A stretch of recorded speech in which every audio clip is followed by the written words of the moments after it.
गतः यद्धरिमाश्रयेता। हे पिताजी, यदि जीवन को सुधारना है तो वन चले जाइए और हरि का आश्रय ले लीजिए। जैसे हिरण्यकश्यप ने हरि का नाम सुना, आग बबूला हो गया, खोपड़ी चकरा गई उसकी। कह रहे तेरा हरि तुम तेरे चाचा को मारने वाला हत्यारा है, मैं उसी हरि को ढूंढ रहा हूँ। बहुत क्रोधित हुआ, संडामर्क को बुलवाया। ये क्या पढ़ा रहे हो? संडामर्क ने बताया, राजन हम इसको कुछ नहीं पढ़ा रहे हैं, न मत प्रणीतम न परम प्रणीतम, इसको कुछ नहीं पढ़ा रहे हैं, यह पढ़ा पढ़ाया पैदा हुआ है। संडामर्क को खूब फटकार लगाई गई है। प्रहलाद जी पुनः गुरुकुल में चले गए। संडामर्क ने खूब समझाया, प्रहलाद ये तू क्या फालतू की बात करता है, जो पाठ हम नहीं पढ़ाते वह पाठ तुम पिताजी को जाके सुना देते हो, ये क्या है? प्रहलाद जी बस सुनते जाते। कुछ दिनों बाद फिर से छुट्टी हुई और फिर से प्रहलाद जी गर्मी की छुट्टियों में गए। पुनः पिताजी के पास गए। पिताजी ने फिर से पूछा, बेटा इस बार क्या पढ़ के आए हो? प्रहलाद जी ने कहा, पिताजी इस बार तो पूरी 9 चीजें मैं पढ़ के आया हूँ। अच्छा बेटा 9 चीजें, अरे जरूर सुनाओ। तो प्रहलाद जी ने बताया, श्रवणम कीर्तनम विष्णोः, स्मरणम पाद सेवनम, अर्चनम वंदनम दास्यम, सख्यमात्मनिवेदनम। हे पिताजी, हरि की भक्ति 9 प्रकार से की जाती है। पहली श्रवण, फिर कीर्तन, फिर स्मरण, पाद सेवन, अर्चन, वंदन, दास आदि आदि। तो पिताजी हरि प्रसन्न हो जाते हैं। अब तो उसकी खोपड़ी चकरा गई। हे भगवान, ये तो संक्रामक बीमारी है। पिछले बार एक चीज बताया था, इस बार 9 बात बता रहा है। फिर से संडामर्क को बुलाया गया, फिर से डांट फटकार लगाई गई। संडामर्क लेकर के गुरुकुल में गए। एक कमरे में बंद कर दिया है, भोजन पानी देना भी बंद कर दिया है। लेकिन जिसकी रक्षा भगवान करे उसको किसी चीज की कमी नहीं। कि होए निश्चिंत करे मत चिंता, चोंच दई सोई चिंता करेगो। आहा, पेट पकड़ पड़े क्यों न सोवे, पेट दियो सोई पेट भरेगो। जीव जिसे जल में थल में, पावक में पहुँचाए गए गो। भूख ही भूख पुकारत है, रे नर तू नहीं भूख मरेगो। अरे जिसने चोंच बनाई है उसको चिंता है किसको क्या देना है। जिसने पेट बनाया है वह पेट कैसे भरेगा उसको चिंता है। मुर्दे को देते हैं लकड़ी कपड़ा आग, मुर्दे को देते हैं लकड़ी कपड़ा आग, हम जिंदे चिंता करें तो ये अपना दुर्भाग्य। प्रहलाद जी को भोजन जल देना बंद किया गया, लेकिन प्रहलाद जी इसके बाद भी हरि की भक्ति को नहीं छोड़े। सुखदेव जी कहते हैं, राजन एक दिन की बात, गुरुजी लोग बाजार चले गए थे। सभी दैत्य बालक प्रहलाद जी के पास गए और पूछने लगे कि भैया प्रहलाद, तू ये बता, हम सब साथ में पढ़ते हैं लेकिन तू अलग चीजें कैसे जान जाता है? प्रहलाद जी ने कहा कि भैया हमारे गुरुजी ये संडामर्क नहीं है, हमारे गुरुजी तो नारद जी हैं। इंद्र हमारी माँ को हरण करके ले जा रहा था तो नारद जी छुड़ा करके अपने आश्रम में हमारी माँ कयाधु को रखे थे और सुंदर सुंदर कथा सुनाया करते थे और मैं माँ के गर्भ में बैठा बैठा पूरी कथा सुनता था। तो असली गुरुजी तो मेरे नारद हैं। अच्छा भैया, तो कुछ ज्ञान की बात बता। प्रहलाद जी ने पूरी ज्ञान की बात बताने लगे कि देखो भैया, ये आंख मिचौनी का खेल खेला जा रहा है। आंख मिचौनी क्या है? आंख मिचौनी वह है कि परमात्मा हमको सृष्टि बनाए और छोड़ दिए, और इसके बाद सबको निगल गए। जो महाप्रलय होता है तो भगवान अंदर कर लेते हैं, तो भगवान तो पहचान गए कि ये फला है, ये फला है, ये फला है। फिर इसके बाद सृष्टि बनाए, बोले अब तुम हमको ढूंढो। तो जब हमारी ढूंढने की बारी आई तो हम नहीं ढूंढ पाए। यही आंख मिचौनी का खेल खेला जा रहा है। सभी दैत्य बालक बोले प्रहलाद गजब करती है भाई, तेरे पास तो बहुत उच्च कोटि का ज्ञान है, ये तो सही बात है। प्रहलाद जी ने कहा कि काम करते आज गुरु जी नहीं है, कुछ हम लोग नया खेल खेलते हैं। कौन सा खेल? बोले संकीर्तन करते हैं। अब दैत्य बालक डर गए, भैया मन तो हमारा भी होता है संकीर्तन करने का, लेकिन तुम्हारे पिताजी से बहुत डर लगती है। यदि तू गारंटी ले तो फिर हम लोग जरूर कीर्तन करेंगे। प्रहलाद जी बोले डरने की कोई बात नहीं, मैं गारंटी लेता हूँ, कहीं किसी का कुछ नहीं होने वाला है। तो सभी दैत्य बालक सुंदर कीर्तन करने लगे, राधा राधा कृष्ण राधा राधा राधा कृष्ण राधा राधा राधा कृष्ण राधा राधा राधा कृष्ण राधा राधा कृष्ण राधा राधा कृष्ण राधा राधा राधा सेवा करें।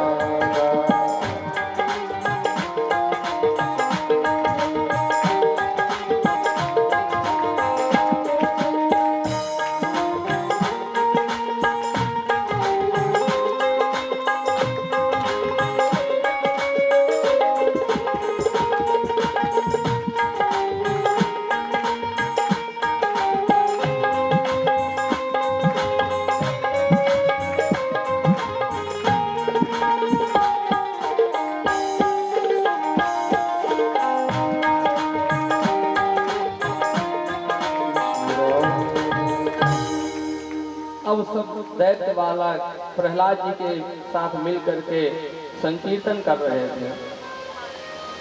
गुरु जी बाजार से आ गए, डर गए, हे भगवान कहीं राजन को पता चल जाएगा तब हमारा क्या होगा। अभी तक तो ये बीमारी प्रहलाद को लगी थी, अब तो पूरे गुरुकुल में लग गई है।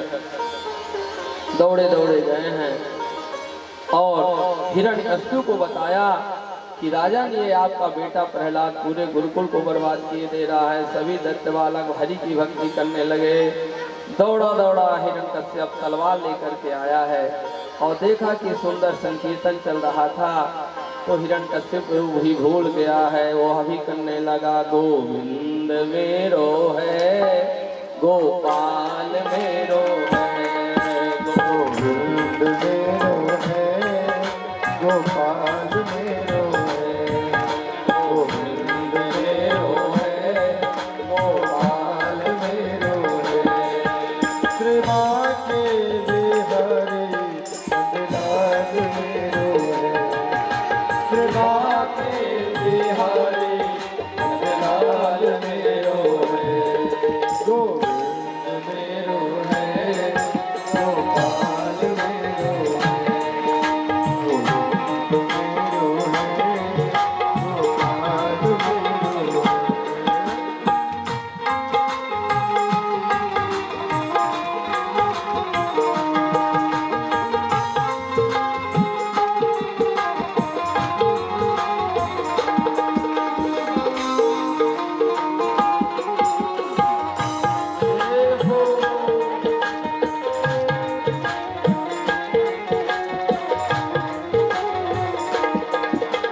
हरि लाल की जय। जय श्री राधे, जय जय श्री राधे, जय जय श्री राधे श्याम। हिरण्यकशिपु भी कुछ क्षण के लिए अपने पुत्र के साथ भगवान नाम संकीर्तन में मिल गया करने लगा। जब संकीर्तन समाप्त हुआ तो प्रहलाद जी को गोद में बैठाया और पूछने लगा, अरे प्रहलाद, ये तू क्या करता है, क्यों हरि की भक्ति करता है? प्रहलाद जी ने कहा, प्रभु हरि की भक्ति के लिए ही ये हमारा जीवन मिला है। हिरण्यकशिपु ने बहुत क्रोध किया और पानी में फेंकवाया, हाथी के नीचे कुचलवाया, सर्पों से डसवाया, लेकिन जाको राखे साइया मार सके न कोई, बाल नबा का कर सके जो जग में। जिसके ऊपर हरि की कृपा है उसका कोई कुछ नहीं बिगाड़ सकता। हिरण्यकशिपु परेशान होकर के एक दिन तो प्रहलाद के लिए तलवार निकाली और पूछने लगा कि तेरे हरि को मैं बैकुंठ तक ढूंढ आया, तेरा हरि नहीं मिला, वह कहाँ रहता है? कौसौ यदि सर्वत्र, बता तेरा हरि कहाँ रहता है? प्रहलाद जी ने कहा कि आपका प्रश्न ही गलत है। आप कह रहे तेरा हरि कहाँ रहता, अरे पूछना ये चाहिए कि तेरा हरि कहाँ नहीं रहता है। कि हरि व्यापक सर्वत्र समाना, हरि व्यापक सर्वत्र समाना, प्रेम ते प्रगट होय नहीं जाना। हरि व्यापक सर्वत्र समाना, प्रेम ते प्रगट होय नहीं जाना। श्री राम जय राम, जय जय राम, श्री राम जय राम, जय जय राम। प्रहलाद जी ने कहा कि पिताजी आपका प्रश्न ही गलत है, मेरा हरि कहाँ नहीं रहता। अच्छा, क्या यह खड़ग में रहता? हाँ हाँ, मेरा परमात्मा इस खड़ग में रहता। और कहा कि तो में मों पे खड़ग खंभ में, जहाँ देखो तहरा। पिताजी मेरा परमात्मा सब जगह है, बस प्रकट करने के लिए भक्त बनना पड़ता है। कि कौशौ यदि सर्वत्र कस्मात् स्तंभे न दृश्यते। यदि तेरा परमात्मा सब जगह है तो क्या इस खंभ में है? प्रहलाद जी ने कहा, हाँ मेरा परमात्मा इस खंभ में भी है। हिरण्यकशिपु ने अपने गदा का प्रहार किया है और जैसे ही गदा का प्रहार किया, गगड़ गड़गड़ानो, खंभ फाटो चरचरानो, निकसो नर नाहर को, रूप अति भयानक है। गगड़ गड़गड़ानो, दसन जीव लपलवावे, चितवत सरोज मानो, अंग जात खानो है। भगवान नरसिंह रूप धारण करके प्रकट हो गए हैं। बोलिए नरसिंह भगवान की जय। जय जय श्री राधे श्याम। भगवान नरसिंह रूप में आए हैं और उस हिरण्यकशिपु को अपने गोद में बैठाए हैं। खूब क्रोध दिखा रहे थे और सायंकाल वेला का इंतजार कर रहे थे। जैसे ही सायंकाल की वेला हुई, हिरण्यकशिपु ने बोलने लगा कि मेरी मृत्यु नहीं होगी, चाहे आप कुछ भी कर डाले। अच्छा क्यों? उसने कहा, मैंने वरदान मांगा है, न दिन में मरूं न रात में। भगवान ने कहा, गोधूली वेला है, न दिन है न रात है। अच्छा, न नर से मरूं न नारायण से। नरसिंह भगवान ने कहा कि न मैं नर हूँ न नारायण हूँ, आधा पशु का रूप है मेरा। अच्छा, ना अस्त्र से मरूं ना शस्त्र से। नरसिंह भगवान ने कहा तेरे लिए बड़े बड़े नाखून लगा के इसीलिए आया हूँ। अच्छा, ना अंदर मरूं ना बाहर। नरसिंह भगवान ने कहा इसीलिए डेहरी पे बैठा हुआ हूँ, तब भी मैं तुम हमको नहीं मार सकते। मैंने वरदान प्राप्त किया है कि 12 महीने में ना मरूं। नरसिंह भगवान ने कहा तेरे लिए स्पेशल अधिक मांस बनाया हूँ। अब वो डर गया है।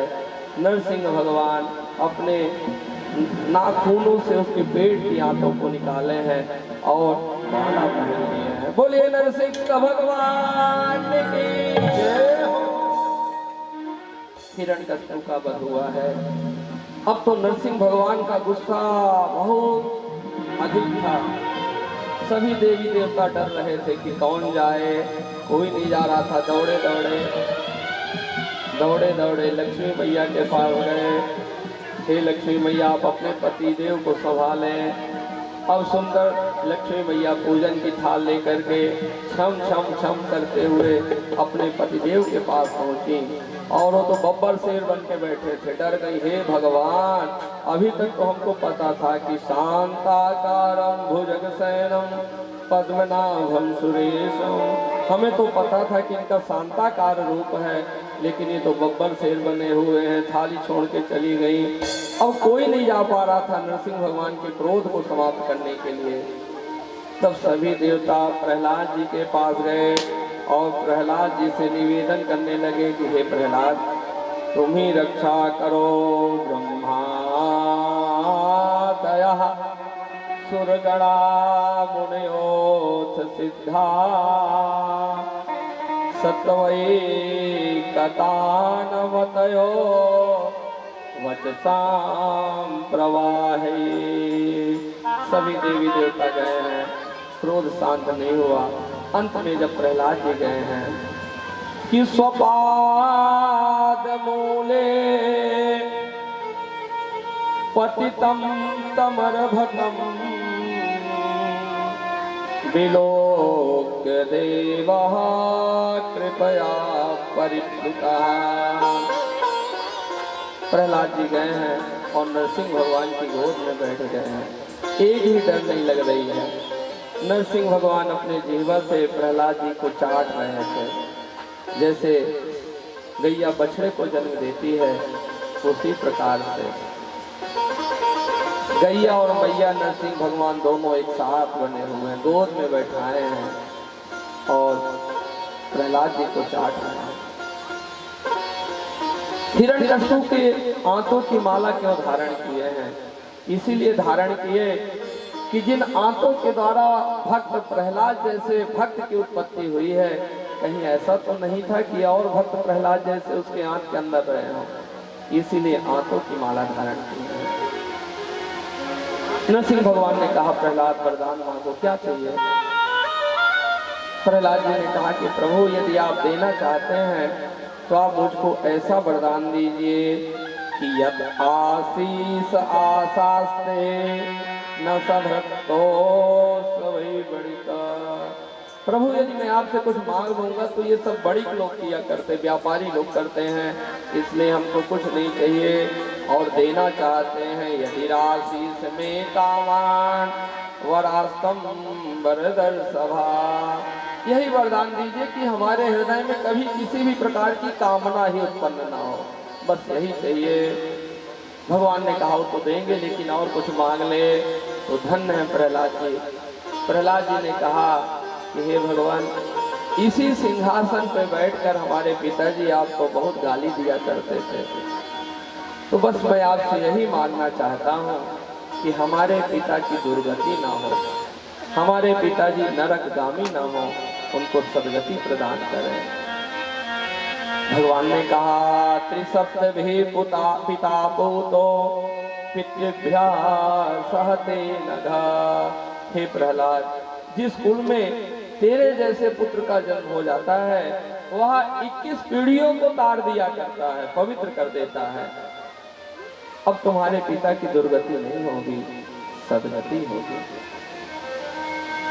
नरसिंह भगवान वहां से प्रस्थान किए हैं। आगे की कथा में वर्णों की चर्चा की गई है। 4 वर्ण हैं, ब्राह्मण, क्षत्रिय, वैश्य, शूद्र, अलग अलग कार बांटे गए हैं। आश्रमों की भी चर्चा की गई है। 25 वर्ष तक ब्रह्मचर्य, 26 से 50 गृहस्थ, 51 से 75 संन्यास है, और इसके बाद 76 से 100 तक वानप्रस्थ। श्री सुखदेव जी ने बताया है कि 25 वर्ष पढ़ने के बाद यदि कोई चाहे तो डायरेक्ट भी सन्यासी बन सकता है, लेकिन उसमें पतन का बहुत डर होता है। वर्णों की चर्चा, आश्रमों की चर्चा, मनवंतरों की चर्चा भी की गई है। एक मनवंतर में भगवान हरि अवतार लेकर के गजेंद्र की रक्षा किए हैं। जो गजेंद्र अपने हजारों हथनियों के साथ सरोवर में स्नान करने के लिए गया हुआ था, और कोई ग्राह उस गजेंद्र के पैर को खींच रहा था। पत्नियों के साथ जल क्रीड़ा में मस्त था, वो भूला हुआ था कि मेरा पैर खींचता जा रहा है। जब उसका पूरा पैर ग्राह के द्वारा खींच लिया गया, तो उसने अपने बच्चों को कहा, बहुत अच्छे से सुनिएगा, उस गजेंद्र ने अपने बच्चों को कहा, बेटा मेरी शक्ति क्षीण होती जा रही है, तुम रक्षा करो। बच्चे बहुत प्रयास किए पिताजी को बचाने के लिए। जब पिताजी को नहीं बचा पाए तो वहां से चले गए। गजेंद्र अपनी पत्नियों को कहा, देवियों रक्षा करो, मैं शक्ति क्षीण होता जा रहा हूँ। पत्नियों ने भी बहुत प्रयास किया, और जब कुछ नहीं कर पाई तो भी वहां से चली गई। यही हमारी और आपकी कहानी है। मरते दम तक साथ हमारे कीन भलाई अपनों ने, मरते दम तक साथ हमारे कीन भलाई अपनों ने, गैरों ने अफसोस किया और आग लगाई अपनों ने। जीते जीकर घर से मेरा निकल जुलूस गया, गली गली कूचे कूचे पे लाश घुमाई अपनों ने। मरने के बाद भी इतना घुमाए क्या बताएं। जीते जीकर घर से निकल मेरा जुलूस गया, गली गली कूचे कूचे में लाश घुमाई अपनों ने, और अपना अपना कहकर सब कुछ मेरा लूट लिया, और अपना कह करके सब कुछ मेरा लूट लिया, और खूब अपनेपन की रीत निभाई अपनों ने। गजेंद्र को लगा, जिन पुत्रों के लिए मैं जीवन कुर्बान कर दिया, जिन पत्नियों के लिए मैं अपना जीवन समाप्त कर दिया, आज वह सब छोड़ के हमें चली गई है। सभी देवी देवता ऊपर से इस दृश्य को देख रहे थे। गजेंद्र कष्ट पे है, लेकिन हमारा नाम नहीं ले रहा है। माँ दुर्गा कहती है, अरे नाम न बोलता, शेरा वाली कह देता, मैं इसकी रक्षा कर देती। इंद्रदेव, चंद्रदेव, सूर्यदेव सब कहते हैं कि कष्ट पे है, लेकिन मेरा नाम तो ले। लेकिन जब बहुत कष्ट हुआ गजेंद्र को, भगवान विष्णु से देखा नहीं गया, और विष्णु जी वैकुंठ से चल दिए। लक्ष्मी जी हाथ पकड़ ली, अरे नाथ कहाँ जा रहे हैं? भगवान ने कहा, हाथ पकड़ कमला कहे, हाथ पकड़ कमला कहे, कहाँ जात हो नाथ? हाँ बोले वैकुंठ में थी हाथी के पास। इतनी जल्दी थी कि हाँ वैकुंठ में बोले, और थी गजेंद्र के पास ही बोले।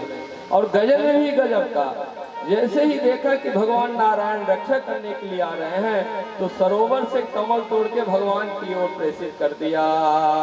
ओम नमो भगवते तुभ्यं यत एतच्चिदात्मकं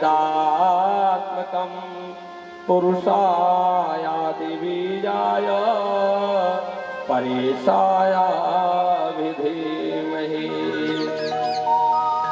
भगवान अपने सुदर्शन चक्र को निकाले हैं और गजेंद्र की रक्षा किए हैं।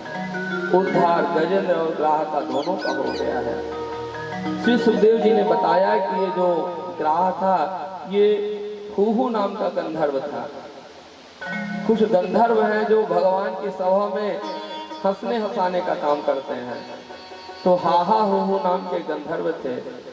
एक बार देवल ऋषि नदी में स्नान करने के लिए गए और स्नान करने के बाद सूर्य अर्घ दे रहे थे। तो ये जो हुहू नाम का गंधर्व था तो देवल ऋषि के पैर को पकड़ लिया। जैसे ही पैर पकड़ा देवल ऋषि डर गए, अरे ग्राह पकड़ लिया, मगर पकड़ लिया। जब डर गए तो हुहू गंधर्व निकला, अरे महाराज डर गए? बोले तू है, जब मैं श्राप देता हूं कि तू ग्राह बन जा, तू ऐसे ही पैर पकड़ना। अरे डर गया वो हुहू गंधर्व कि अब तो मगर बनना पड़ेगा, ग्राह बनना पड़ेगा, रोने लगा। देवल ऋषि ने कहा कि ऐसे ही पैर पकड़ते रहोगे तो एक दिन तुम्हारा उद्धार हो जाएगा। कि पाप करे प्रभु जी मिले, पाप करे मुक्ति हो, पाप करे हरि जी मिले, पाप करे सबको। कहते हैं पाप करे, अब आप लोग इसका अर्थ निकालिएगा। पाप करे प्रभु जी मिले, यानी पाप करे, पाप करने से प्रभु जी मिलते हैं। पाप करे सबको, इसलिए सब पाप करे सबको नहीं। पा यानी पैर, रामचरितमानस में पा का अर्थ पैर निकाला गया है कि पाप करे प्रभु जी मिले। आप पैर पकड़ेंगे किनके? संतों के, महात्माओं के, गुरुजनों के, संतों के, तो प्रभु की प्राप्ति हो जाएगी। पाप करे सुख हो, और पैर पकड़ेंगे तो सुख की प्राप्ति हो जाएगी। पाप करे मुक्ति मिले, और ऐसे ही पैर पकड़ेंगे तो एक दिन मुक्ति मिल जाएगी। इसलिए पाप करे सबको, सब लोगों को पाप करना चाहिए, यानी पैर पकड़ना चाहिए। तो हुहू गंधर्व की भी बातें बताई गई हैं। आगे की कथा में श्री सुखदेव जी महाराज कहते हैं, परीक्षित, एक मनवंतर में श्री वामन जी का प्राकट्य हुआ है। दुर्वासा ऋषि वैकुंठ गए हुए थे और वहां भगवान नारायण ने अपनी माला उतार के दुर्वासा ऋषि को पहना दी। दुर्वासा ऋषि बड़े प्रसन्न थे, उस माला को बार बार ऐसे देख रहे थे। तब तक मैं सामने ऐरावत में बैठ के इंद्र आ रहा था। दुर्वासा जी को लगा कि ये देवताओं का राजा है, ये मैं अपनी माला पहना दूं, बिना मन के पहना दिए। और बार बार मुड़ के दुर्वासा ऋषि उसी माला को देख रहे थे। अब इंद्र पद में था तो इंद्र को लगा कि जूठन माला दुर्वासा ऋषि की मैं पहनना ही नहीं, मैं देवताओं का राजा हूँ। तो इंद्र ने उस माला को उतार के अपने हाथी को पहना दिया। और दुर्वासा ऋषि बार बार ऐसे देख रहे थे कि बड़ी सुंदर माला थी, कहाँ इंद्र को दे दिया मैं। और हाथी ने उस माला को उतार के अपने पैरों से कुचल दिया। दुर्वासा ऋषि आग बबूला हो गया और इंद्र को श्राप दे दिए, तू श्रीहीन हो जा, तू शक्तिहीन हो जा। अब जैसे ही श्राप मिला तो उधर शुक्राचार्य जी दैत्यों को बता दिए कि इस समय देवताओं को श्राप लगा हुआ है, इसलिए तुम चढ़ाई कर दो। सभी लोग चढ़ाई कर दिए और देवताओं का राजा बलि हो गया, दैत्यों का राजा बलि हो गया। देवता सब छिप गए। एक दिन की बात माँ अदिति कश्यप ऋषि के चरणों में प्रार्थना की है कि भगवान, हमारे पुत्र देवता भी हैं, दैत्य भी हैं, लेकिन देवता इस समय बहुत दुखी हैं क्योंकि उनका राज्य चला गया है। तो कश्यप जी के द्वारा पयो व्रत का वर्णन किया गया है। यह व्रत फाल्गुन के शुक्ल पक्ष प्रतिपदा से लेकर द्वादशी पर्यंत दूध पी के व्रत रहा जाता है। और इस व्रत को जो रहेगा उसे बहुत सुंदर संतान की प्राप्ति होती है। तो आदिति मैया के द्वारा वह व्रत भी रहा गया है। और जिस व्रत के कारण भगवान वामन का प्रागट्य हुआ है। बोलिए वामन भगवान की जय। जय जय श्री राधे। जैसे ही वामन जी का प्रागट्य हुआ है तो सविता के द्वारा, सूर्य के द्वारा गायत्री मंत्र दिया गया है। अदिति मैया अपने बालक बावन को कौपीन धारण कराई हैं और सरस्वती जी के द्वारा रुद्राक्ष माला, बृहस्पति जी के द्वारा जनेऊ पहनाई गई है और भिक्षा पात्र दे करके भीख मांगने के लिए भेजा गया है। बेटा जाओ भिक्षा मांग करके लाओ और ऐसी भिक्षा मांग करके लाना कि कभी हमको भिक्षा न लेना पड़े। अब वामन भगवान भिक्षा लेने के लिए चल दिए और उधर राजा बलि यज्ञ कर रहा था। जैसे ही वामन भगवान गए हैं उसने देख करके प्रार्थना करने लगा। तम बटुम वामनं दृष्ट्वा मोदमाना महर्षयः कर्माणि कारयामासु पुरस्कृत्य प्रजापति। जैसे ही 52 अंगुल के भगवान को बलि ने देखा है, प्रार्थना करने लगा। बहुत सुंदर बालक है, क्या ये हमारे कुटिया की तरफ आ रहा है?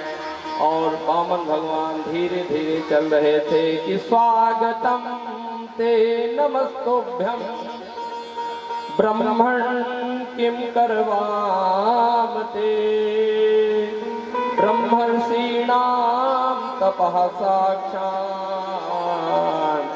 मन्ने कार्य वपुर्धरम। हे ब्रह्मण देवता, आपका हम स्वागत करते हैं। आप क्या लेने के लिए आए हैं? आप कहाँ जा रहे हैं? वामन भगवान बोले, अपने राम यहीं से गुजर रहे थे, ये तुम्हारी यज्ञशाला को हमने देखा, इधर आ गए। अच्छा, तो आप कुछ हमसे ले लें। वामन भगवान बोले, कुछ नहीं, अपने राम 52 अंगुल के हैं, क्या करेंगे? देखिए, जितनी त्याग जितना बड़ा होगा, श्रद्धा भी उतनी बड़ी होगी। यदि त्याग है तो श्रद्धा बहुत बड़ी होगी। वामन भगवान मना कर रहे हैं। राजा बलि ने कहा, नहीं नहीं प्रभु, आपको मैं कुछ देके ही भेजूंगा। वामन भगवान भी बोले कि ठीक है, यदि तू देना चाहता है तो पदानि त्रीणि दैत्येन्द्र सम्मितानि पदा मम। यदि तू देना चाहता है तो मेरे ही चरण में 3 पग पृथ्वी दे दे, इससे ज्यादा हमको कुछ नहीं चाहिए। बलि ने कहा कि आप जैसे 52 अंगुल के हैं, आपकी बुद्धि भी 52 अंगुल की है।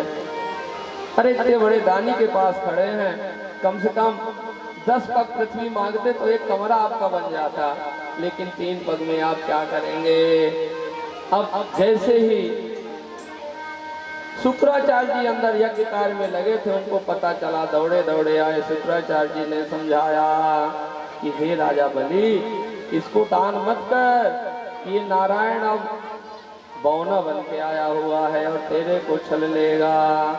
कि बलिराज सुनो, शुक्राचार्य जी बहुत समझा रहे हैं कि बलिराज सुनो, एक बात कहूँ,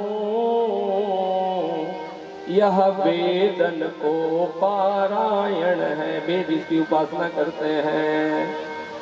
अदिति के पयो व्रत से प्रगटा, भक्तों के लिए तारायण है। भृगु जी के सुंदर चरणों को वक्षस्थल पर धारायण है। नहीं वामन नहीं यह तिरपन है, तेरे द्वार खड़ा नारायण है, तेरे द्वार खड़ा नारायण है। शुक्राचार्य जी पूरी बात बता दिए, लेकिन राजा बलि ने कहा कि यदि ये नारायण है तब और जरूर दान करूंगा, क्योंकि त्रिलोकी का राजा मेरे दरवाजे पे भिखारी बन करके आया है। शुक्राचार्य जी नाराज होकर के चले गए हैं और इधर जैसे ही संकल्प हुआ, पुनः से शुक्राचार्य जी को रहा नहीं गया तो छोटा सा रूप धारण करके उस कमंडल की नलकी में आके छिप गए। अब जल ही नहीं निकल रहा था। श्री वामन जी ने कहा कि तुम बर्तन मांजते नहीं हो, इसमें बहुत कचरा है, लो हमारे कुसा को लो और लाइन साफ कर लो। जैसे ही राजा बलि ने कुशा को उस नलकी पे डाला है, शुक्राचार्य जी की एक आंख फूट गई। शुक्राचार्य जी को लगा, हे भगवान, ले कोई रहा है, दे कोई रहा है, अपने राम की आंख भी एक चली गई। बोले वृंदावन। हरि बामन का भेष बनाए, बोले वामन भगवान की जयकारा तेजी से लगाएंगे तभी वामन भगवान आएंगे। तेजी से जयकार। और इधर की माताएं कुछ ज्यादा आवाज में जयकारा लगा रही है, उधर वक्त तो आवाज ही नहीं आ रही है हमारे पास। एक बार सभी लोग प्रेम से जयकारा लगाएं, बोले वामन भगवान की जय हो। इधर की पार्टी जीत गई, इधर की कमजोर पड़ रही है, इतनी माताएं हैं। तेजी से आवाज लगाइए, बोलिए वामन भगवान की जय हो। हरि वामन का भेष बनाए, हरि वामन का भेष बनाए, बलि राजा के द्वारे आए। हरि वामन का भेष बनाए, हरि वामन का भेष बनाए, राजा कुशलने आए। बोल वामन भगवान की जय हो।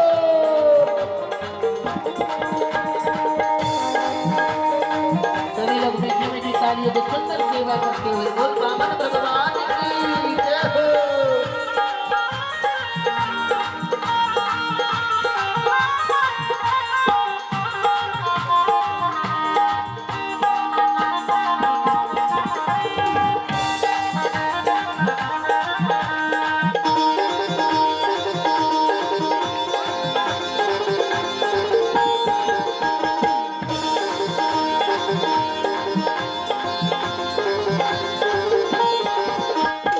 छोटे छोटे हाथ, उनके छोटे छोटे पाँव, छोटे छोटे हाथ, छोटे छोटे पाँव, उनके छोटे छोटे हाथ, उनके छोटे छोटे पाँव। पैरों में खड़ा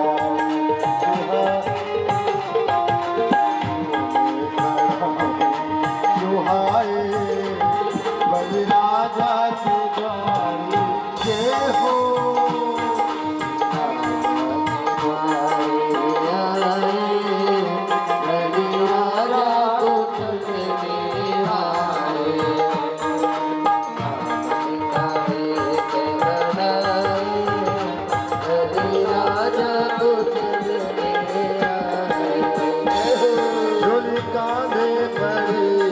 गलमाला पड़ी, झोली कांधे पड़ी, गलमाला पड़ी, झोली कांधे पड़ी, गलमाला पड़ी, झोली कांधे पड़ी, गलमाला पड़ी।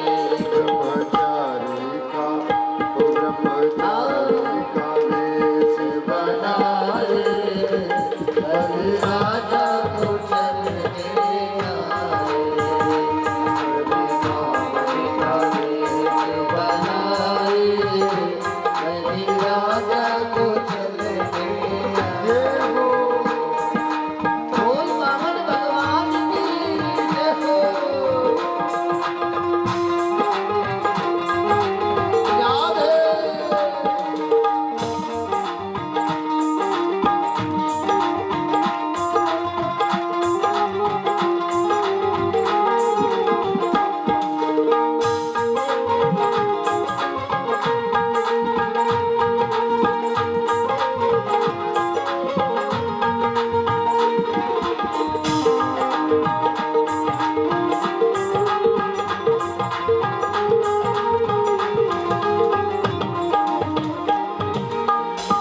माथे तिलक सोहे भाल और चंद्रमाल लाल, माथे तिलक सोहे भाल और चंद्रमाल लाल, हाथों में कमंडल सुहाए, हाथों में कमंडल सुहाए, बलि राजा को चलने आए।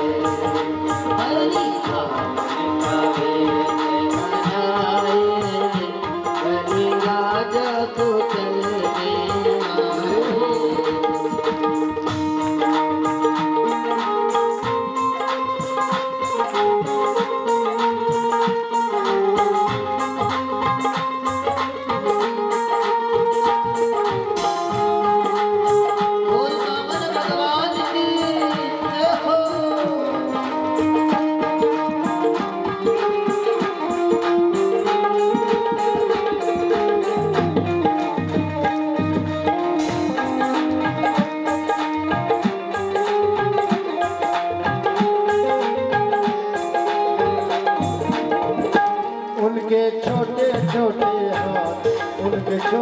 छोटे हाथ उनके छोटे छोटे हाथ, उनके छोटे छोटे हाथ, उनके छोटे छोटे हाथ, उनके छोटे छोटे हाथ। उनके छोटे छोटे हाथ, उनके छोटे छोटे हाथ। पैरों में खड़ा हूँ सुहाए, पैरों में खड़ा हूँ सुहाए, बलिया जग चलने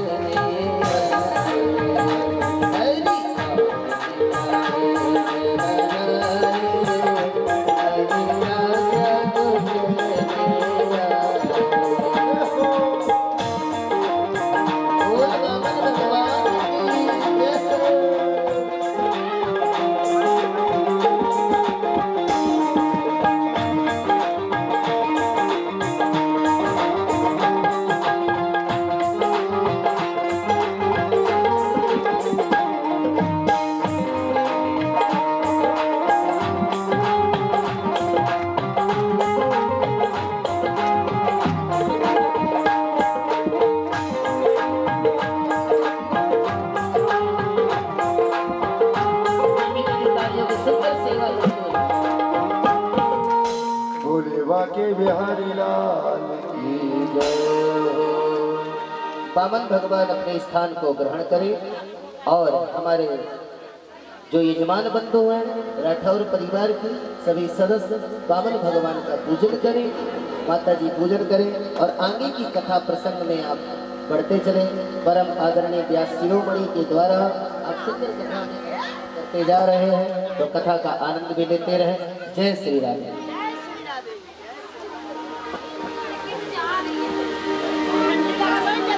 तेरे द्वार खड़ा भगवान, भगत भर दे रे झोली।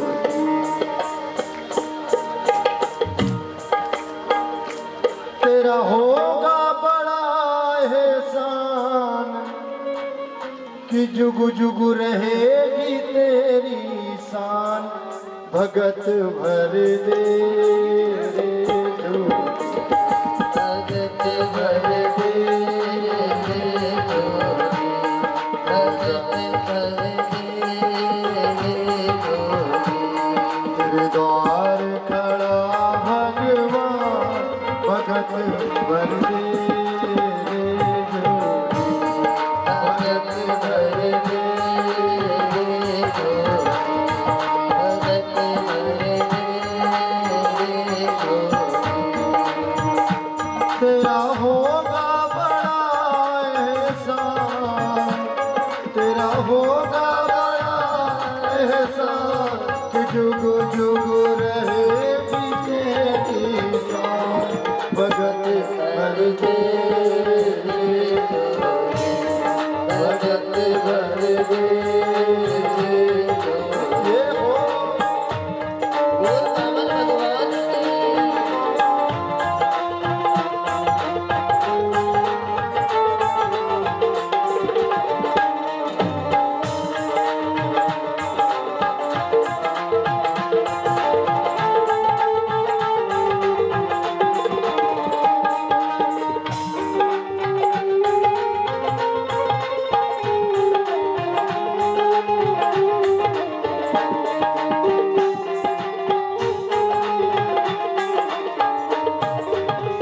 डोल उठी है धरती सारी, डोला गगन है सारा।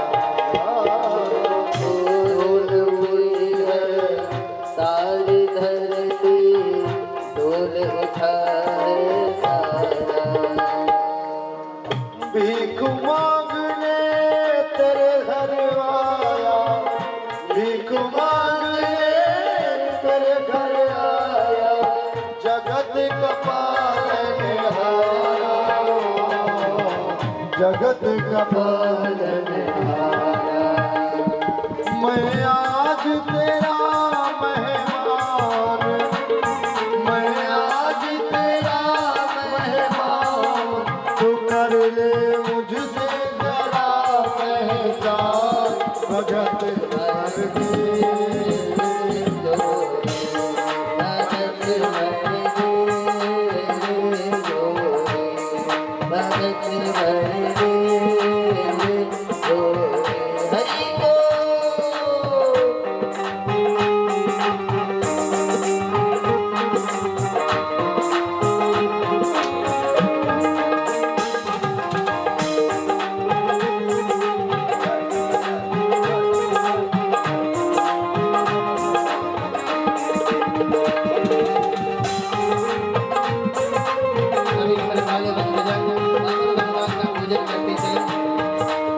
शीघ्रता करें, क्योंकि आज रामलाल सरकार का भी जन्म होना है, कृष्ण कन्हैया लाल का भी जन्म होना है, तो शीघ्रता करते चले। आज लुटा दे सर्वस अपना, मान ले कहना मेरा। आज लुटा दे सर्वस अपना, मान ले कहना मेरा। ओ मिट जाएगा पल में तेरा, मिट जाएगा पल में तेरा, जन्म जन्म का तेरा, तेरा जन्म जन्म का तेरा। तू छोड़ सकल अभिमान, तू छोड़ सकल अभिमान, अमर कर ले तू अपना दान, भगत भर के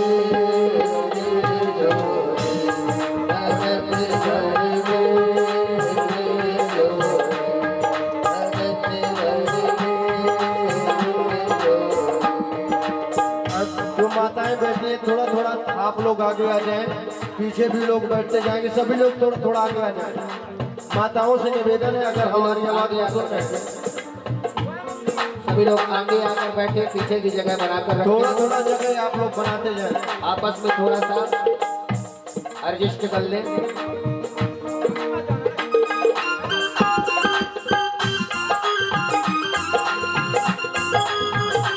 जल्दी आकर पूजन करें।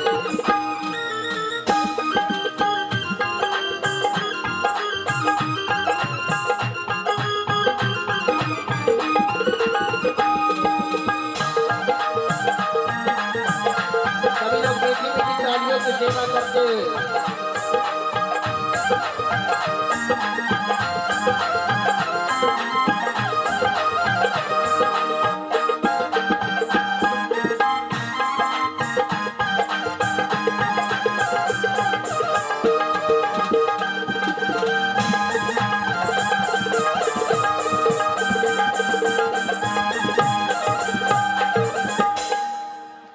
बोले बामन भगवान की जय। भोजन कर आप लोग अपने स्थान को ग्रहण करें और आइए परम आदरणीय व्यास शिरोमणि की तरफ चलते हैं और आगे की कथा प्रसंग में हम सभी लोग विस्तार पूर्वक कथा श्रवणपान करें। बोले व्यास शीघ्र भगवान की शीघ्र शीघ्र जो पूजन में रह गए, शीघ्र थोड़ा शीघ्रता करें और तत्पश्चात वामन भगवान अपने निज स्थान को प्रस्थान करेंगे। आप सभी जो है शीघ्र शीघ्रता। मेरे बाके बिहारी संवरिया, तेरा जलवा कहाँ पर नहीं। मेरे बाके बिहारी संवरिया, तेरा जलवा कहाँ पर नहीं है, तेरा जलवा कहाँ पर नहीं है। मेरे बाके बिहारी संवरिया, तेरा जलवा बिहारी संवरिया,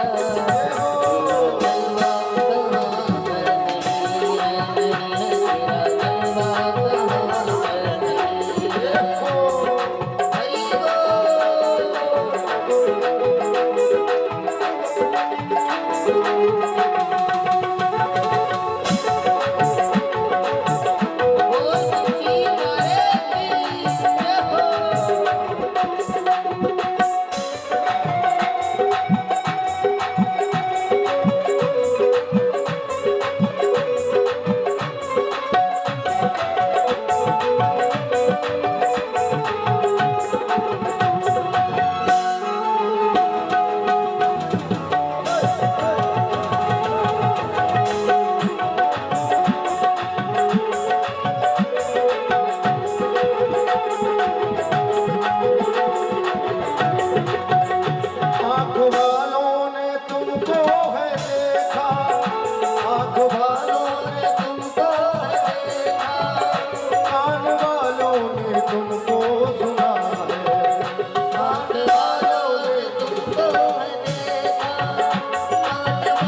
तो वामन भगवान को 3 पग पृथ्वी का संकल्प राजा बलि के द्वारा किया गया।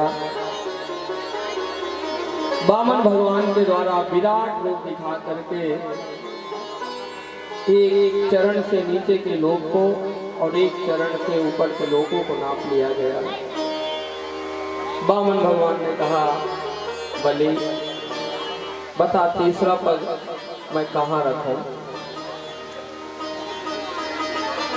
बलि किम कर्तव्य विमूढ़ होकर वामन भगवान से कहा कि प्रभु आप बताएं, दान बड़ा होता है कि दानी? भगवान ने कहा, दानी, दानी ही तो दान करता है। हाथ जोड़कर बलि ने प्रार्थना किया, पदम तृतीयम पुरुषीर्ष में निजम। हे भगवान, आप तीसरा पैर हमारे सिर पर रख दीजिए। वामन भगवान ने तीसरा पैर राजा बलि के सिर पर रखे हैं और बंदी बना लिए। भगवान ने कहा, बलि कुछ वरदान मांग। बलि ने कहा, बस यही वरदान चाहिए कि आपकी ऐसी छवि मैं आपको हर समय निहारता रहूं। भगवान सुतल लोक के राजा, सुतल लोक का राजा बनाए हैं और द्वारपाल के रूप में स्वयं खड़े हो गए हैं। नारद जी वैकुंठ पहुंचे, माँ लक्ष्मी को बताया है कि भगवान कहाँ हैं। लक्ष्मी मैया ने कहा कि वो तो उनका पता नहीं है कहाँ है। नारद जी ने कहा कि वो विदेश की नौकरी करने लगे हैं। वो राजा बलि के द्वारपाल बन के सुतल लोक में रह रहे हैं। तो श्रावण पूर्णिमा जब आई है, रक्षाबंधन का महापर्व, उस पर्व पर माँ लक्ष्मी गई है, राजा बलि के हाथों में राखी बांधा है। बलि प्रसन्न होकर कहा, बहन क्या चाहिए? बहन ने कहा कि भैया आपके आशीर्वाद से किसी चीज की कमी नहीं है, बस ये जो द्वारपाल आपके द्वार पे खड़ा है बस उसी की जरूरत है। बलि समझ गया कि पहले भगवान नारायण भिक्षा मांगने के लिए आए थे, अब लक्ष्मी भी आई हुई है। ऐसा इसीलिए बलिदान कहा जाता है। बलि जैसा दान किसी ने नहीं दिया। बलि ने भगवान नारायण को दे दिया है। आगे की कथा में सूर्यवंश की कथा का वर्णन किया गया है। सूर्यवंश की कथा का इसलिए वर्णन किया गया है कि जब तक हम सूर्यवंश की कथा यानी मर्यादा पुरुषोत्तम का पाठ नहीं पढ़ेंगे तब तक लीला पुरुषोत्तम की कथा समझ में नहीं आएगी। तो चंद्रवंश से पहले सूर्यवंश की कथा का वर्णन किया गया है। श्री सुखदेव जी कहते हैं, श्रूयता मानवो वंशः प्राचुरेण परंतप न शक्यते विस्तरतो वक्तुम वर्ष सतैरपि। सुखदेव जी कहते हैं, परीक्षित, यदि सूर्यवंश के वर्णन को मैं 100 वर्ष तक भी यदि वर्णन करूं तो न वक्तुम वर्ष सतैरपि, 100 वर्ष में भी सूर्यवंश की कथा का वर्णन नहीं कर सकता हूं। लेकिन संक्षेप में श्री सुखदेव जी के द्वारा सुनाया गया है। ब्रह्मा से मरीच, मरीच से कश्यप, कश्यप से विवस्वान, जिनका एक नाम सूर्यदेव पड़ा। इन्हीं के वंश में आगे चल के श्राद्ध देव मनु, जिनका विवाह श्रद्धा देवी के साथ हुआ। इनके यहाँ संतान की कमी थी, संतान नहीं हो रही थी, तो वशिष्ठ जी के द्वारा पुत्र कामेष्टि यज्ञ कराया गया है। राजा चाहते थे कि पुत्र हो, लेकिन रानी श्रद्धा चाहती थी कि पुत्री हो जाए और संकल्प में पुत्री का नाम ले लिया गया। संकल्प के लिए जब पुत्र कामेष्टि यज्ञ हुआ तो पुत्र की जगह पुत्री का जन्म हो गया। वशिष्ठ जी ने अपने होताओं को बुलाया कि पुत्र के लिए यज्ञ कराया गया था लेकिन पुत्री कैसे हो गई। तो ब्राह्मणों ने बताया कि रानी की इच्छा थी कि पुत्री हो जाए, लेकिन मंत्र के द्वारा उसी कन्या को 6 महीने के लिए पुत्र बनाया जाता था और वही कन्या 6 महीने के लिए कन्या बन जाती थी। 6 महीने तक इला देवी और 6 महीने तक सुद्युम्न राजकुमार। कालांतर में फिर इन्हीं के यहाँ श्राद्ध देव श्रद्धा के यहाँ 10 पुत्रों का जन्म हुआ है। इक्ष्वाकु नृग सर्याति दिष्ट धृष्ट करुष्कान नरिष्यन्तं प्रसादं च नभगं च कविं विभो। इन्हीं सर्याति राजा की एक कन्या थी जिसका नाम सुकन्या, जिसने सुकन्या नाम तस्यासी कन्या कवनलोचना। च्यवन ऋषि की आंखों को फोड़ दिया था। फिर विवाह सर्याति जी की कन्या का जो सुकन्या थी उसके साथ किया गया। इन्हीं के वंश में नभग हुए, नभग के नाभाग और नभाग के अम्बरीश हुए, अम्बरीशो महाभागा। बहुत बड़े चक्रवर्ती सम्राट हुए हैं। ये सूर्यवंश की कथा का सार यही है कि जब हम बड़ा प्रोफेशन पा जाएं, इसके बाद भी हरि की भक्ति करें। अम्बरीश जी चक्रवर्ती सम्राट हैं, लेकिन ठाकुर जी की सेवा अपने हाथों से करते हैं। एक बार अपने हाथों से चक्री चला रहे थे, आटा गेहूं पीस रहे थे ठाकुर जी के भोग के लिए। बहुत अच्छे से सुनिए, खूब पसीना निकल रहा था अम्बरीश जी को, और भगवान नारायण अपने पीतांबर से हवा कर रहे थे। उनको लगा बड़ा भोला भक्त है ये, और इसके जीवन में कोई कष्ट आएगा तो ये मेरा सुदर्शन इसकी रक्षा करेगा। सुदर्शन को नियुक्त करके रखे थे। स्वैर्मनः कृष्ण पदारविंदयो वचांसि वैकुंठ गुणानुवर्णने करौ हरिर मंदिर मार्जनादिषु। अपने हाथों से मंदिर को साफ किया करते थे। श्रुतिम चकाराच्युत सत्कथोदय, जब खाली होते तो ठाकुर जी की ही कथा सुना करते थे। मीराबाई के चचेरे भाई जयमल जी राजा थे, और जयमल जी की भाई से नहीं जमती थी। भाई ने दूसरे राजा को बता दिया कि जो हमारे भाई साहब हैं, राजा हैं, ये ठाकुर जी की 4 घंटे सेवा करते हैं, और उस समय कोई आ जाए तो उठते नहीं है। छोटे भाई ने दूसरे राजा को बता दिया। दूसरे राजा ने जयमल जी के ऊपर चढ़ाई कर दिया। जयमल जी पूजन करने के लिए बैठे थे। किला चारों तरफ से घिर चुका है। अब राजा को कौन जाके बताए कि किला घिर गया है सैनिकों से। लेकिन पुत्र भले राजा बन जाए, लेकिन माँ के लिए वो पुत्र ही रहता, वो राजा नहीं बनता है। माँ अपने पुत्र राजा को भी दंड दे सकती है। राजा जयमल जी पूजन करने में लगे हुए थे ठाकुर जी की, तो माँ पीछे से गई और बोली, बेटा किला चारों तरफ से घिर चुका है, सैनिक लग चुके हैं, चतुरंगनी सेना किले के चारों तरफ लगी हुई है। अब राजा तो उठ नहीं सकते थे, ठाकुर जी की सेवा कर रहे थे। तो उन्होंने कहा कि माँ, करे जो हरि वही भली है, करे जो हरि वही भली है।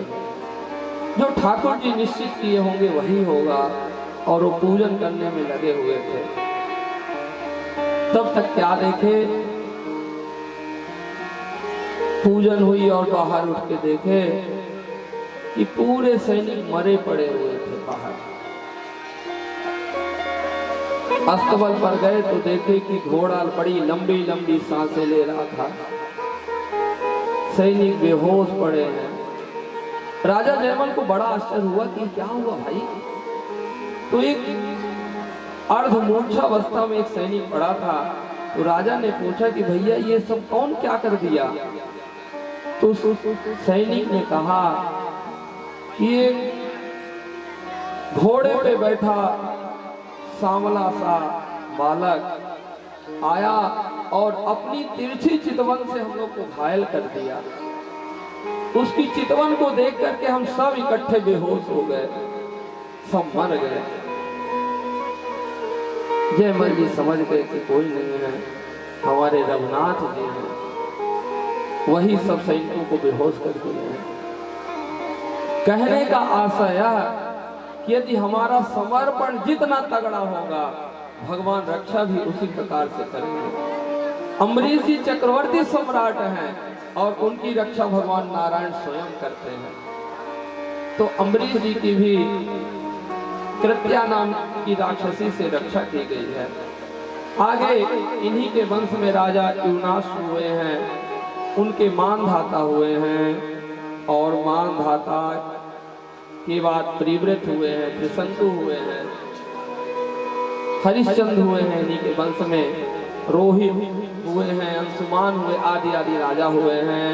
और इन्हीं के वंश में आगे चल के खड़वांग दीर्घबाहुश्च रघुस्तस्मात् पृथुस्रवा अजस्ततो महाराजस्तस्मात् दशरथो भवता। इन्हीं के वंश में आगे राजा खड़वांग हुए हैं, दीर्घबाहु हुए हैं, रघु हुए हैं। इतने प्रतापी राजा हुए हैं कि सूर्यवंश का नाम रघुवंश पड़ गया है। इन्हीं के आगे चल के अज, और अज के यहाँ महाराज दशरथ हुए हैं, जिन दशरथ के यहाँ भगवान राम लक्ष्मण भरत शत्रुघ्न जन्म लिए थे। राम कथा से यही शिक्षा मिलती है कि इतनी लंका कहाँ जलाऊं, इतने राम कहाँ से लाऊं। इतनी लंका कहाँ जलाऊं, इतने राम कहाँ से लाऊं। घर घर लंका घर घर रावण, इतने राम कहाँ से लाऊं। अब तो हर घर में रावण पैदा हो रहे हैं, हर घर लंका बनी भई है। तो इस कथा से यही आशय है कि हमको राम बनना पड़ेगा, हमको राम के आदर्शों पे चलना पड़ेगा। तो 2 श्लोकों में श्री सुखदेव जी के द्वारा राम कथा सुनाई गई है कि गुरुवर्थे त्यक्त राज्यो व्यचरदनु वनम पद्म पदभ्याम प्रियायाः पाणिस्पर्शा क्षमाभ्याम रजित पथरुजो यो हरिन्द्रानुजाभ्याम वैरूप्या क्षुर्पणक्षा प्रिय विलहरुसारोपित भ्रू विजिम्र त्रस्तार बद्ध सेतु खल दौ दहना कौशलेन्द्रो बतान्नः। भगवान राम पिता की आज्ञा पालन करने के लिए वन को चले गए हैं। पितृ आज्ञा करी है। लक्ष्मण जी भी चल दिए हैं, माँ सीता जी भी चल दी हैं। सब अभी अपने अपने धर्मों का पालन कर रहे हैं। लक्ष्मण गए और माँ सुमित्रा से पूछा, माँ मैं भी बन जाना चाहता हूँ। माँ ने आज्ञा दिया है, बेटा रामम दशरथम विद्धि जनकम जनकात्मजाम अयोध्या मटवी मिद्धि गच्छतात सुखोः। हे लाल, आज से तुम्हारे पिता राम हैं, तुम्हारी माँ जानकी जी हैं। अयोध्या मटवी मिद्धि, जंगल को ही आज से तुम अयोध्या मानना। और गच्छतात सुखो भव, बेटा जाओ, तुम्हारा ये धर्म है। लक्ष्मण जी गए हैं, भरत जी इधर पादुका लेकर के भगवान राम की ही सेवा कर रहे हैं। पादुका लेकर के क्यों आए? पादुका का बस यही रहस्य है कि पादुका जो है पैरों की रक्षा नहीं करती है। हम जूता पहनेंगे तो जूता हमारे पैरों की रक्षा करेगा, लेकिन हम खड़ाऊ पहनेंगे तो खड़ाऊ की रक्षा हमें खुद करनी पड़ती है। पहली चीज, इसलिए भरत जी खड़ाऊ लेकर के नंदीग्राम पे आए थे। दूसरा कारण यह भी है कि जहां पर हम खड़ाऊ उतारेंगे, जूता उतारेंगे, तो हमको चल के जाना होगा।